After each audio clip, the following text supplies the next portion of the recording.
Bueno, estos son temas relativamente recientes, de los 40, 50 años últimos, ¿no? La humanidad tiene millones de años, pero el interés por la resiliencia, que es la capacidad de un sistema de absorber y amortiguar los disturbios, manteniendo la función. La resiliencia tuvo una migración muy exitosa que yo no puedo entender por qué se produce. Desde el metal, el acero, que no tiene alma, no le duele nada, no tiene vida, solo sabe volver a ser como era. Y Holling, en el año Holling, un ecologista, hace migrar el término resiliencia hacia la ecología. Eso es un problema de suerte. No tiene nada que ver la ecología, que está lleno de vida, con el metal. Yo no sé esta migración tan exitosa, que la he estudiado para ver si la explico a mí mismo, ¿no? Si esto puede encontrarse una explicación. Tony Blair, cuando hay un problema económico, dice: somos resilientes. En Estados Unidos hay un ataque terrorista, somos resilientes. Es decir, ¿qué tiene que ver eso con el metal? Entonces, Gentile Ramos lo aplica por primera vez en el Uruguay a propósito de los niños destratados. Berro lo aplica en la medicina legal. Y yo, con Gregory y la doctora, la asistente Amaral, lo aplicamos por primera vez en nefrología en el Uruguay y en pediatría. La doctora Gentile lo había presentado también en pediatría. La Real Academia Española le llevó 40 años aceptar el término. Todos los artículos que yo mandé a publicar eran rechazados porque esa palabra era una anomalía lingüística. Y en el año 88 aparece dos señores que acuñaron un nuevo término, que es la alostasis. En el año 88 con un nuevo paradigma. En vez de la homeostasis, que va hacia atrás, tomamos mucha agua, orinamos mucho, mucha sal, eliminamos sal, y todas cositas chicas. La homeostasis, realmente la palabra no es de Claude Bernard, es de Cannon. Él fue el primero que lo usó. Entonces surge en el año 88, estamos hablando de los últimos 40, 50 años, lograr mediante la homeostasis y la estabilidad ante el estrés tóxico mediante el cambio necesario. Mientras que la homeostasis es volver a ser como era, la alostasis, ante una agresión un poco mayor, establece un cambio en nuestra biología para poder resistir a ese cambio. Es un término relativamente nuevo, del año 88, también con un poco menos de éxito todavía. Y la teoría de la alostasis y la regulación de los procesos fisiológicos corporales complejos, no los simples como mucho calor, mucha sal, en el tiempo mediante una respuesta sistémica que mantiene la estabilidad fisiológica en base a cambios. Al revés, la homeostasis, que es volver a lo que era, acá es establecerse en un cambio diferente. La teoría de la alostasis tiene como mecanismo explicativo entre los apegos inseguros y la vulnerabilidad a enfermedades crónicas. Nosotros vivimos continuamente, nuestra tarde no es igual que la noche, nuestra mañana no es igual que la tarde, el ayer no es como hoy y el mañana también será diferente. Nosotros vivimos en un eterno equilibrio. Como dice la gente común, yo estaba tan bien y mire lo que me pasó. Es que estamos totalmente en equilibrio y esto es una visión figurativa muy bonita. La alostasis es la respuesta al estrés. Los estreses son casi siempre condenados. Tengo estrés, pero hay estreses positivos. Por ejemplo, la respuesta fisiológica a estresores menores, los deberes de la escuela, la prueba final, pasaré de clase o no pasaré de clase, me dejarán ir al fútbol o no. Entonces todos esos estreses van formando un individuo, van formando una calidad de respuesta que va a ser útil para otras situaciones. Y es tolerable, y esto es muy aplicable al mundo contemporáneo y a muchos de nosotros que somos o migrantes o hijos de inmigrantes, cuando la respuesta es adaptativa a estresores limitados en el tiempo. Por ejemplo, una inundación. Se terminó el agua y probablemente en 3-4 meses ya está todo bien, de vuelta. Los desastres climáticos y las migraciones, ¿no?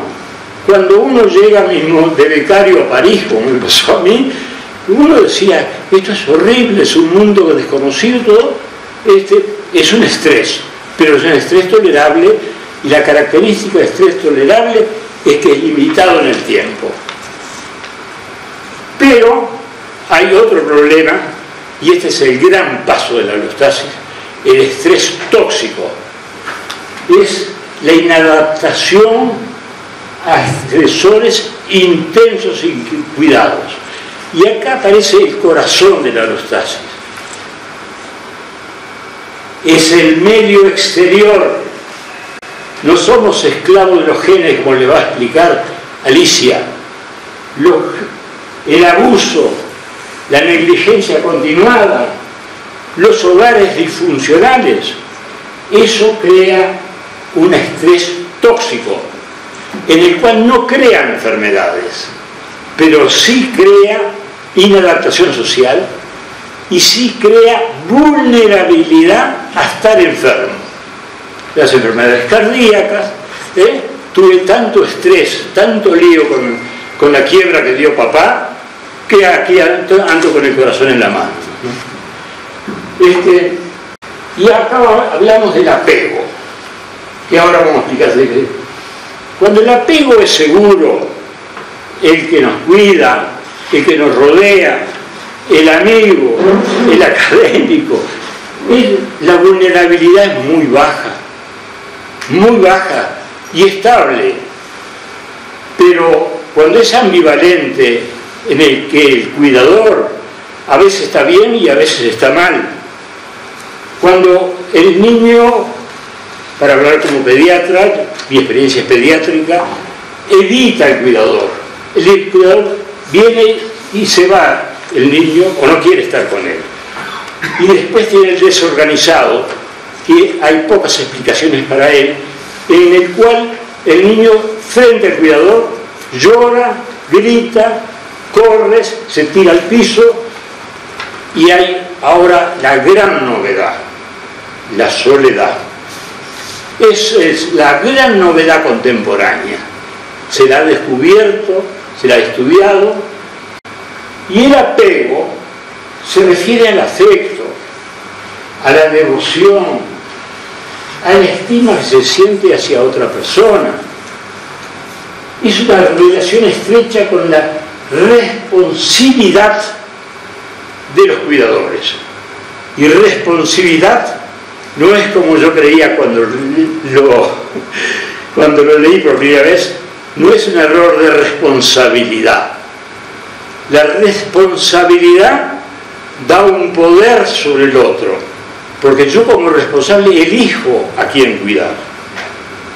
El responsivo está en un plano horizontal y está obligado a cuidar. El otro es parte de mí mismo. Es una concepción de Levinas extraordinariamente importante, en el cual el responsivo es el hombre, es la persona, es la familia, es el ambiente que tiene una vinculación con nosotros obligatoria. aunque no conozcamos al otro. Obviamente que la persona que no ha tenido apego en su vida, que ha sido marginado, que se ha criado solo en un medio hostil, difícilmente sea responsivo. Y esa responsabilidad en cadena crea problemas sociales de enorme magnitud. Nuestro servicio de diálisis era un país con pocos niños, éramos nefrólogos de niños, pocos pacientes, y con el doctor Caporale y el doctor Daniel Pérez juntamos en el mismo equipo adultos y niños. El señor que está a la derecha, con 82 años, tenía su hijo y tenía un vecino que lo venía a cuidar con apego, y la otra chiquilina, 6 meses, tiene el papá de los raros padres que se ocupa también mucho de los niños. Vaya esta acusación, autoacusación, porque realmente es en general la madre del personaje. Y este es un caso muy particular.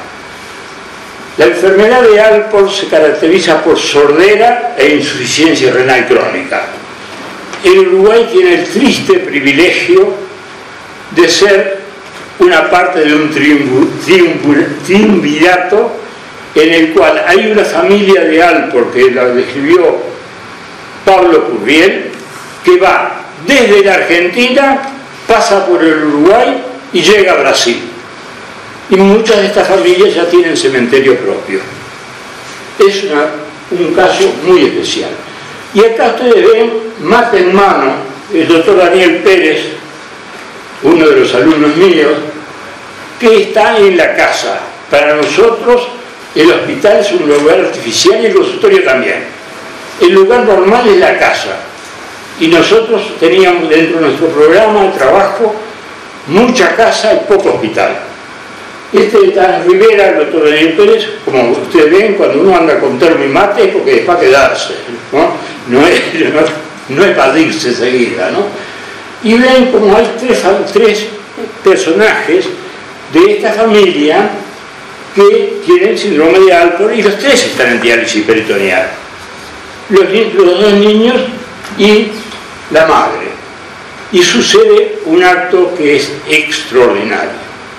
La madre se enferma de una neumonía gravísima en Rivera, intrasladable. Entonces se autoriza por el Ministerio de Salud Pública, por el director del Hospital de Rivera, por los padres, que el niño se integre al equipo de salud.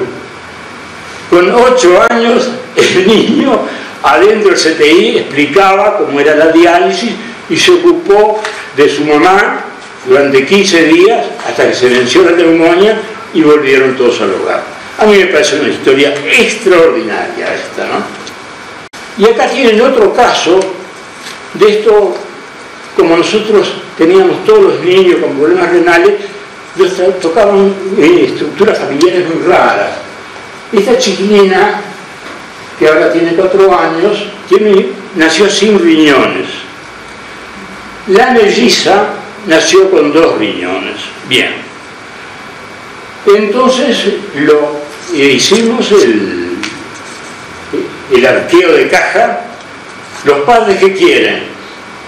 Que viva, que no viva, que viva en diálisis. Y la madre se plantó, va a vivir. ¿Qué les parece? No solamente está viva, sino que tiene sonrisa. Es en San José, se trata por teléfono. Aquí está la enfermera que la va a visitar a la casa, otra demostración de la visita domiciliaria, y realmente es una enorme satisfacción, y de paso los médicos de San José también aprendieron esta tecnología. Y ahora viene el asunto de la soledad. Esto para mí es quizás lo más importante que tengo para comunicar. La soledad es una plaga en este momento en el mundo. Mucha gente sola, vivimos más. entre que dejamos el trabajo y los compañeros de trabajo y que partimos de la vida, pasan 30 años, la soledad se instala. El niño recién nacido, por supuesto, si no tiene alguien que la cuide, en lo inmediato tiene el problema de la soledad. Es un problema del Pereira Rosell, es un problema de los niños recién nacidos sin madre. Y ahora está este programa Canguro, que se llama así, en el Pereira Rosell, en el cual voluntarias van a pasear con los niños y a acariciarles y a dar algunos besos, pero realmente es un gran problema. La soledad es peor que el tabaquismo y es peor que la obesidad. Estar solo no es estar sin gente al lado, es sentirse solo. Son dos cosas totalmente diferentes. Y entonces la soledad social es una de las plagas. Y apareció este aparato que mucho resolvió y mucho trajo de problemas. ¿Qué es lo que trajo de problema?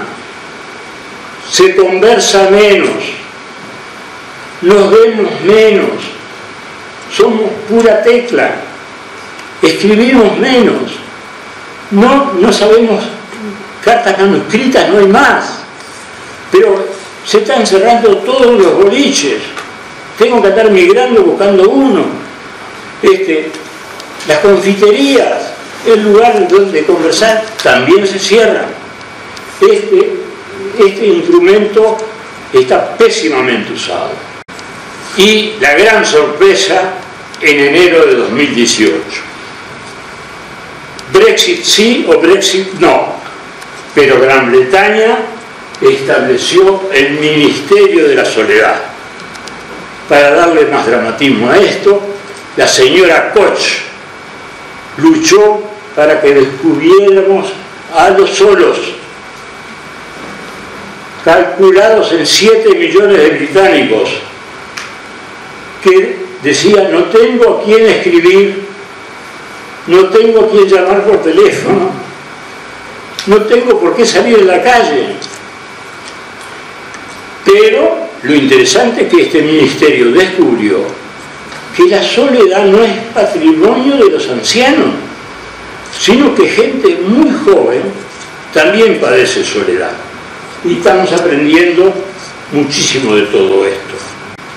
Y acá les doy la experiencia nuestra en cuanto al apego y el cuidado. Es muy interesante, es una experiencia nuestra, de niños entre 3 y 17 años. ¿Quién es el cuidador? ¿Quién le da apego? 13 pacientes, la madre 13 en 13. Padres que participan en el cuidado, es decir, mirá, hoy tengo tiempo, si querés me quedo yo. Bueno, son solo 5. Padres que abandonan definitivamente el hogar, son 2. Y los padres totalmente indiferentes, son 6. Este es un problema tuyo, le dice a la esposa. Esta es la realidad vivida. Es la doctora Barrio que le va a mostrar otro aspecto moderno y también de grandes esperanzas para todos.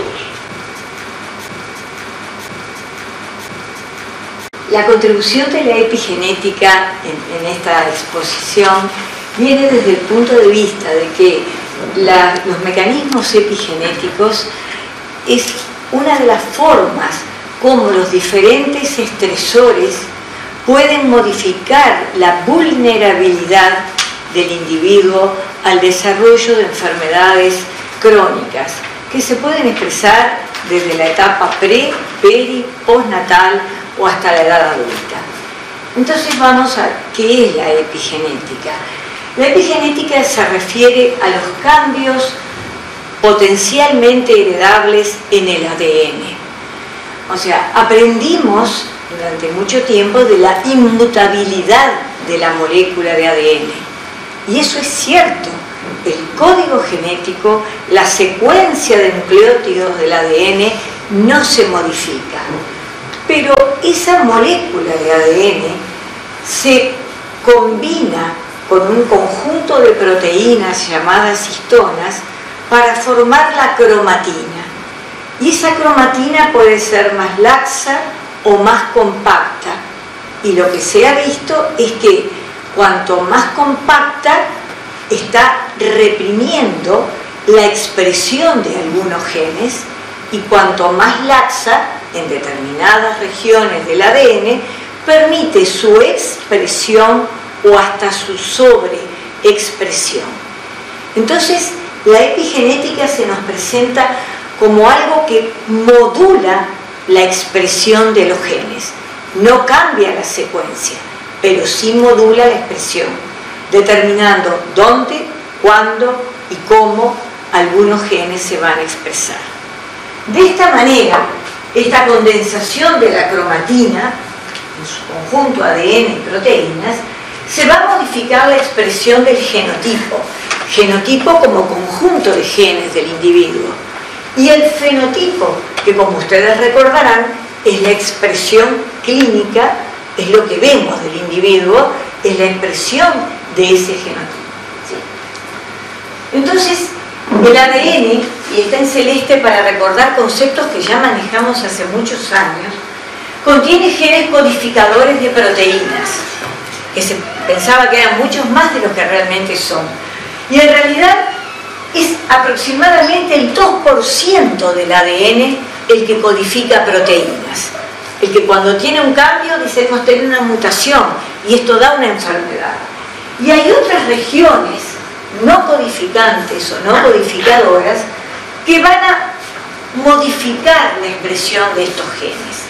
Todo esto está en el ADN, pero surge, y en realidad Addington hace varias décadas había establecido el concepto, pero no se había conceptualizado a nivel humano.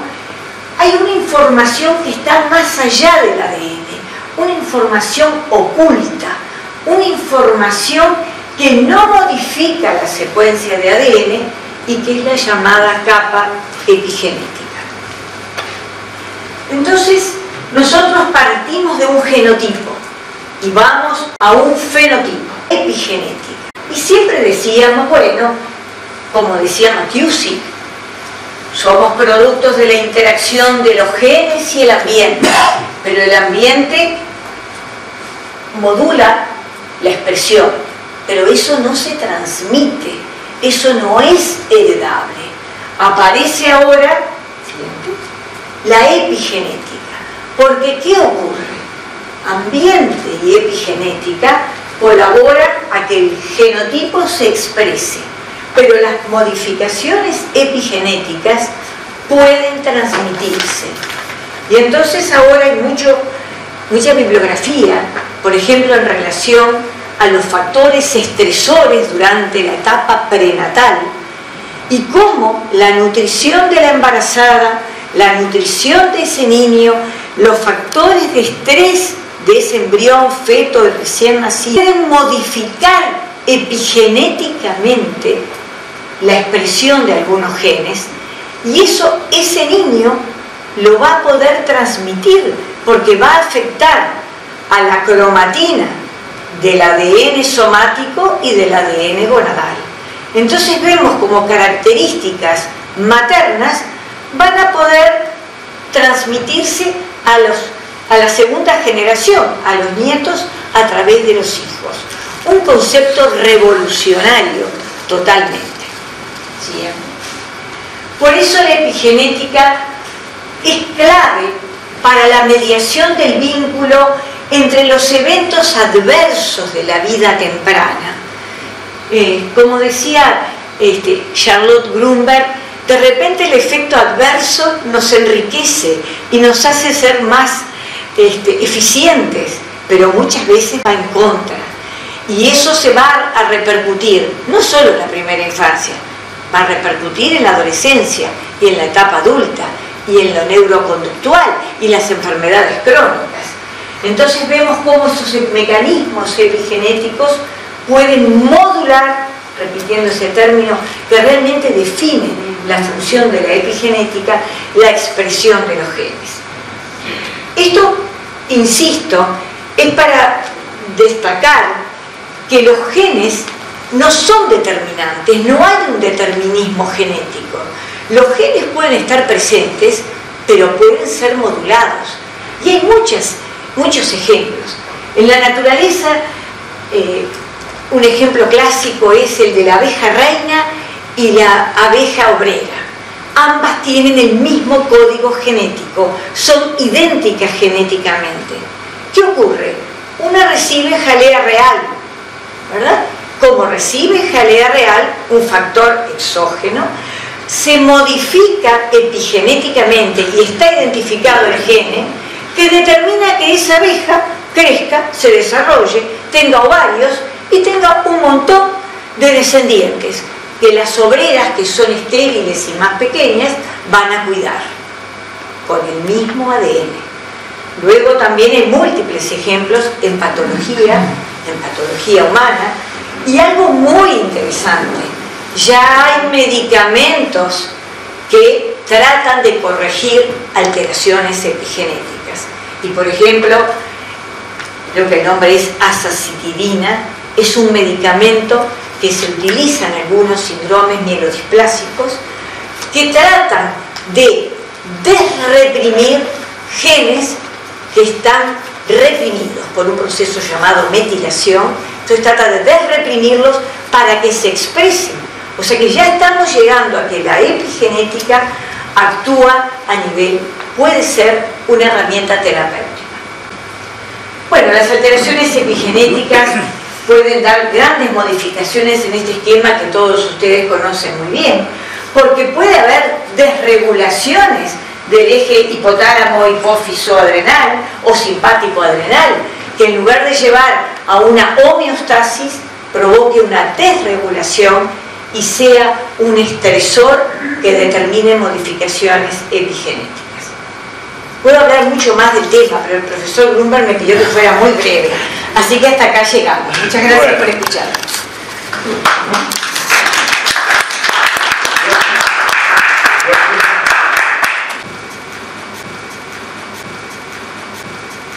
Bueno, aquí tienen un apego y cuidado animal. El doctor Jorge Pouso, fotógrafo, estadígrafo, filósofo, me regaló esta bella imagen del pichón que se cae del nido, la madre que la agarra del pico y el padre que aguanta abajo. Se salvó la vida. Esto creo que debería ser traspasado de los animales a los humanos, ¿verdad? Yo quiero agradecer a todo el equipo de salud, que son gente realmente muy entregada, con mucho apego al jefe tenían también, apego a los pacientes, las visitas a la casa, y la nómina de todos. Cuadrelli, que nos controló y nos revisó y tuvo el aguante de escucharnos varias veces, gracias Roberto, y a Charlotte y Jorge, mi señora y mi hijo, que tanto me ayudaron con su estímulo y su aguante. No saben cómo uno llega a casa después de que hay un líquido turbio y una vida en peligro. Y no puede terminar alguien que ha buscado en la investigación olvidarse de este hombre excepcional. Alfredo Ramón Guerra, para empezar por el principio, pediatra, especialista en música, gran compañero en las tertulias, un hombre excepcional, con una historia excepcional. Seno con Mussolini, el padre era el ministro plenipotenciario, y el gurí Ramón Guerra, no era tan gurí, ya era como 18 o 20 años, almorzó con Mussolini. Después se fue a París a comprar un aparato, gran amigo de Madame Curie, realmente. Y lo último es una experiencia personal. Ramón Guerra me dice: vos vos que tenés una señora que habla francés, tenés que irte para París. Allá tuvo Morquio, tuvo esto, tuvo lo otro, y Ramón Guerra me impulsó. Cuando se lo dije a mis padres se desmayaron, dice, no, se viaja después de los 40. Entonces, mi hijo Jorge tenía 5 años, ¿no? Llegamos a París, Hospital de San Malad, primer hospital del mundo pediátrico. Pero, ¿cuál es la historia más importante? Le digo a Pierre Baillet, mi maestro, Monsieur, podemos hacer una investigación tomando una muestra sanguínea cada 8 horas. No, no podemos nosotros. Es 10 centímetros por cada toma. Ramón Guerra ya había traído el micrométodo del Uruguay. Es algo excepcional. Realmente la capacidad tecnológica y el capital tecnológico de Uruguay era mucho mayor que el de Francia. Muchas gracias.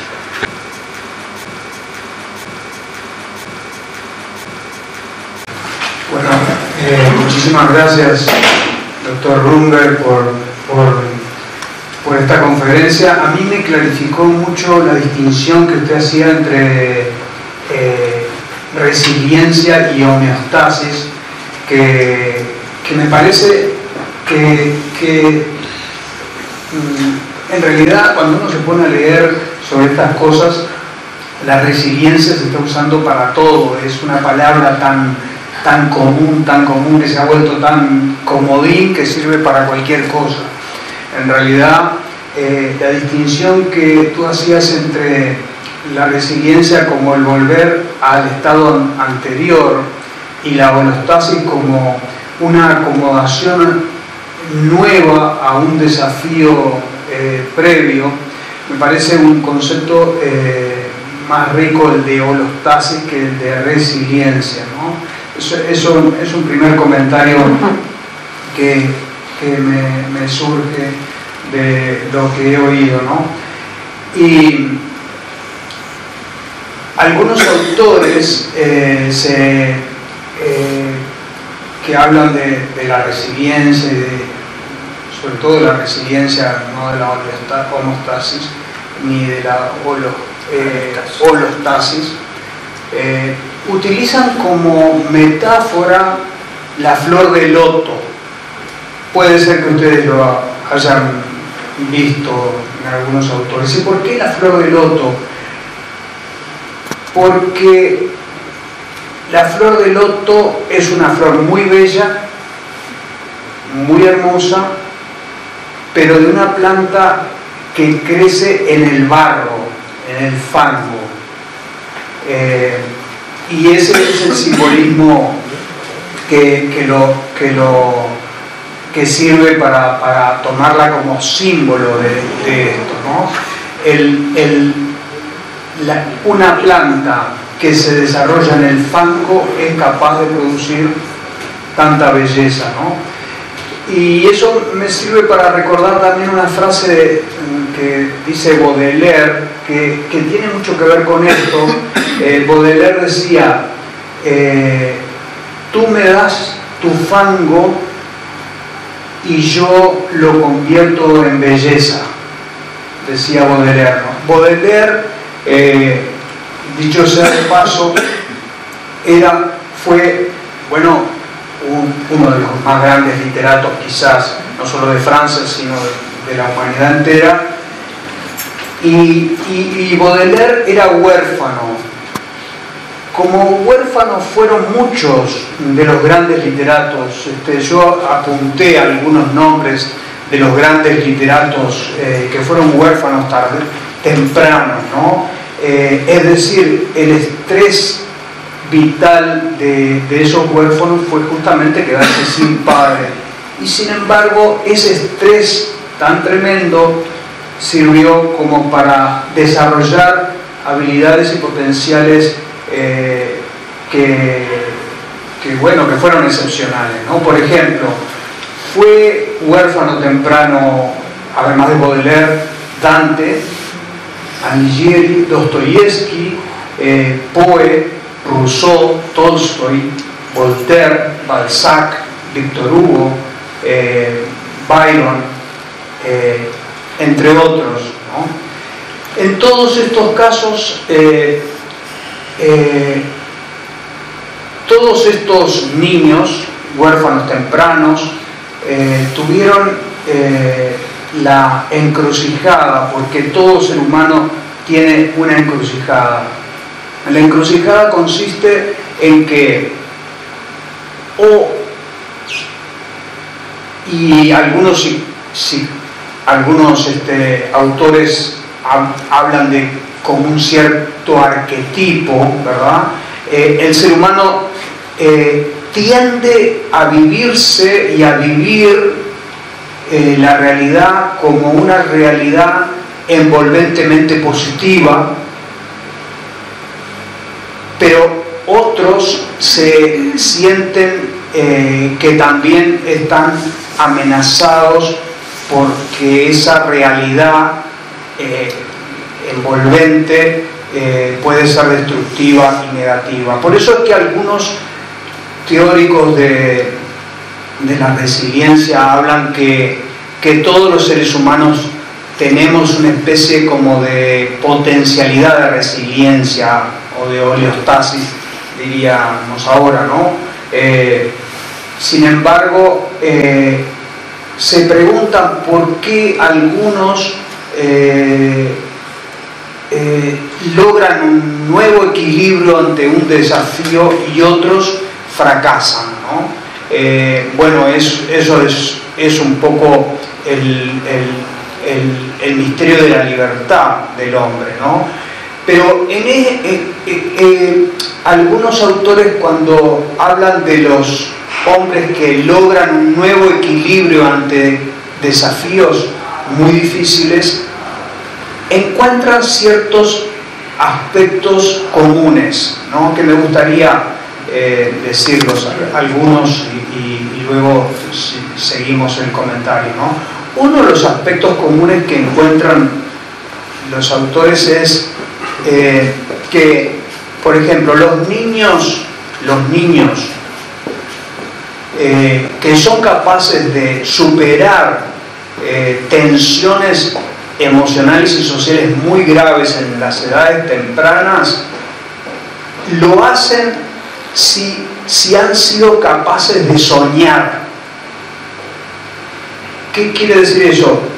Que el niño, por alguna manera, logra en su imaginación imaginarse como una especie de paraíso terrenal, por decirlo así. Aquellos niños que logran, a través de la fantasía o a través de objetos intermediarios o personas intermediarias, soñar con un mundo fantasioso y muy positivo, eso es de decisiva importancia como para poder superar la adversidad presente. Quieren decir los autores con esto que el niño que a través de su imaginación se imagina una realidad llena de luz o llena de paz o llena de armonía, ese mundo fantasioso sirve para refugiar su cerebro, refugiar su sistema neuropsíquico, de tal manera de irse preparando para superar la realidad presente que es muy dura y muy catastrófica en muchos casos, ¿no? Esa, podríamos decir, con algunos autores, no es una frase mía, pero es una frase que lo he encontrado en algunos autores: o soñar o morir. Los autores hablan de los niños que son capaces de soñar o imaginar mundos ideales, por decirlo así, de los que no son capaces de soñar mundos ideales. Pero eso también pasa por el adulto. El adulto capaz de superar los estrés depende también de su capacidad de imaginar que la realidad puede ser positiva, ¿verdad? Y aquí lo vinculo también con el tema de la soledad. La soledad es una especie de claudicación ante esa adversidad, porque no se ha integrado la otra variable. Yo dije la primera variable para superar digamos los estrés era la capacidad de soñar. La segunda variedad, la segunda factor sería la capacidad de encontrar una persona que confía en mí. El apego. Aquellas personas que no encuentran a alguien que confía en mí, que me desafía, que mi imaginación me hace pensar que el mundo puede ser lleno de luz, de paz, de armonía, etcétera, etcétera. Pero después necesito a una persona que confía en mí y que me confirma ese presupuesto. Si yo no encuentro esa persona que confía en mí y que me confirma, digamos, en mis expectativas positivas, no soy capaz de superar los estreses físicos y psíquicos o sociales, ¿no? Por lo tanto, junto con la imaginación de una realidad envolvente positiva, necesito la mediación social de una persona que me desafía a través de la confianza y del apego. La persona que vive en soledad es la persona justamente que no ha encontrado esa persona capaz de desafiarle eso, ¿no? Bueno, esos son dos comentarios que lo he encontrado leyendo estos días sobre este tema que me interesó mucho, ¿verdad? De hecho, uno de los principales teóricos de esto es Cyrulnik, que dicho sea de paso también es judío y se salvó de la guerra, de una situación realmente impresionante, colgado en un techo de una sinagoga en París, creo que fue, ¿no? Sí. Y él se ha dedicado es uno de los mayores teóricos de este tema, ¿no?